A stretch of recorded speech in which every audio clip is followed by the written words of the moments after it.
Hey YouTube, Lucas here. Thanks so much for checking out my video. Welcome. I do casual music production, guitar, audio engineering lessons, and gear reviews on here. So if that is interesting to you, definitely check out my channel.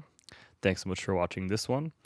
And today I wanted to do a quick follow-up video to my Splice. The last Splice video that I posted got a lot of views, which I'm really happy about. So I've gotten some feedback and some ideas from that. But I wanted to actually do another sort of beginner Splice demo. And I actually am going to show you what my workflow is for browsing for samples. So if you're a producer, especially for like modern hip hop and stuff like that, and even pop, a lot of your beats and things like that are going to come from one-shot samples and loops and all kinds of stuff that you can find on Splice. And Splice is an amazing resource to have. It really can inspire a lot of crazy music, and it can help you in many ways that used to require a lot of work back in the old days. So I'm going to show you a quick workflow. I think this will actually be really helpful because, believe it or not, Splice is amazing, but it is a little clunky, and it took me a little while to figure out like how exactly to use it in a way that I find to be seamless. So I should say at the beginning, I don't do this while I'm making music. I'll have a designated Splice session like once a week or once a month or whatever, where I go in and find a bunch of sounds, save them, organize them, and then do music at another time. So right now we're kind of doing like a sample sessions. I wanted to be clear, I don't browse for Splice samples online while I'm in the middle of a session. To me, that doesn't make any sense and is a waste of time, but some people do it. So here's Splice. You have to log in. Obviously I just logged in. You can change the tabs here. I like navigating and downloading samples from the internet browser more than their app. I don't know. I think the app is clunky, but I do use the app. I'll show you exactly how in a sec, but I would say pull up your internet browser, go to Splice, hit sounds right here. It's going to show you all the new stuff, whatever. So if you don't care about having the most unique stuff, and you just want to have like kind of the standard like top stuff, you can browse through the their top picks. That I did that for a while and just kind of got some things that sounded good for me, but if you're really trying to like dig deep, that won't work for you. So I recommend going to instruments, and before I do these types of like sample browsing sessions, I actually have a very specific idea of what I'm looking for in advance. So think about your music production, think about the type of music that you make or that you want to make, and the holes that you want to fill, and come up with a specific idea about what it is. Like, okay, I want to get a bunch of 80s drum samples, or I want to get a bunch of realistic snare drums like to make rock, or I want to get a bunch of like wet wood snare sounds.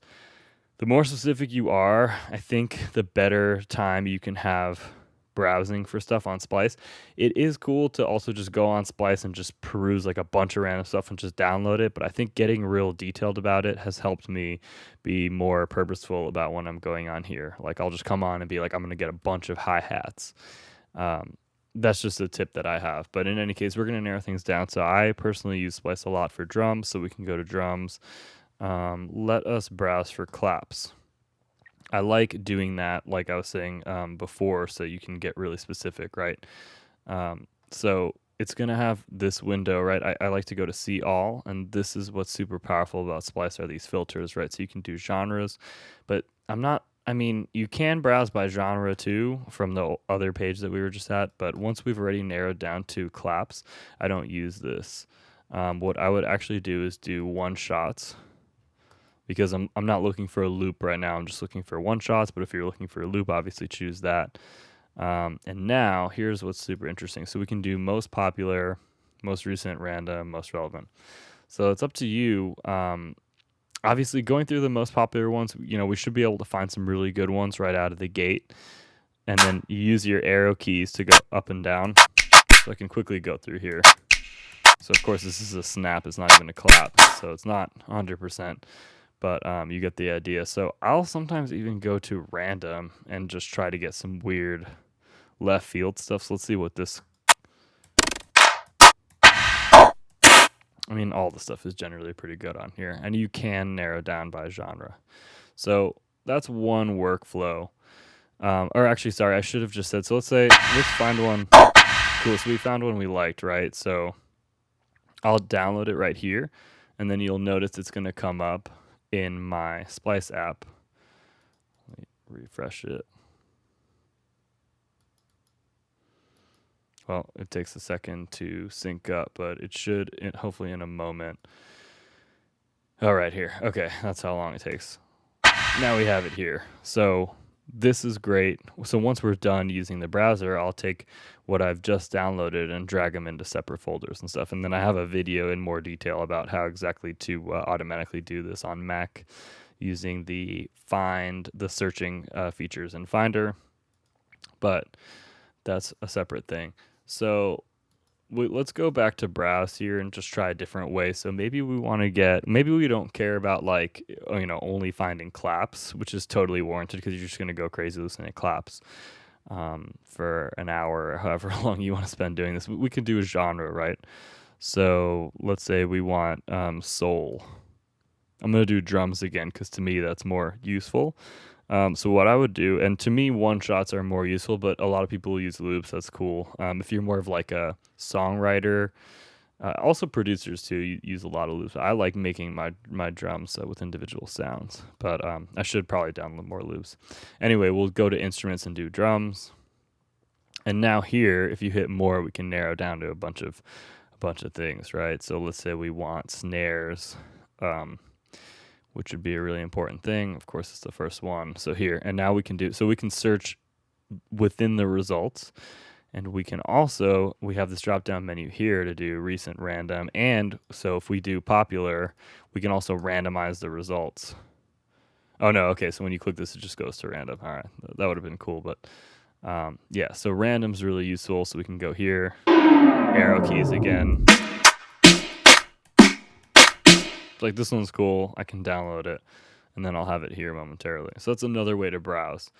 I think I would say maybe one of the most obvious ways to browse that I personally haven't really found super useful, but you could browse by pack. So of course they have like the recommendations and stuff like that here. If you're looking for essentially like a big group of sounds that kind of fit more together. Like let's say we want something soul, right? We can hit this one. You can obviously listen to the demo track or whatever, but I don't even bother doing that. We'll go. So these are more like music samples, right? So I play instruments, so I don't usually use this kind of stuff. But once you're in a pack, you can actually switch it to one shots. Let's see if there's drums in here. These are just like one shot music samples. So some of the packs will be more for instruments. Others will have drums and things like that. So let me just find a drum oriented pack. Future R&B, that's fine. We'll narrow it down to one shots. We'll narrow it down to drums. And there we go. So now we can get a bunch of different, so these are kicks, snares, hats that sort of fit together more like in a drum kit for doing like R&B trap. So that could be a really good workflow for you, essentially if you want to go by pack, because they're going to be like a little more cohesive. So it seems like it would be more logical to me to make a beat with like 5 samples from this specific pack because they kind of fit together like as far as the genre is concerned. But other producers might want to just have like a pool of just samples from like a bunch of different packs and just kind of put them together somehow. So, it just depends on what you're trying to do. But those are a couple workflows. And like I said, I don't use this app to browse because I just find that on your internet browser, it's much easier. And then when you're on here, you can drag them into special folders or drag them into your DAW.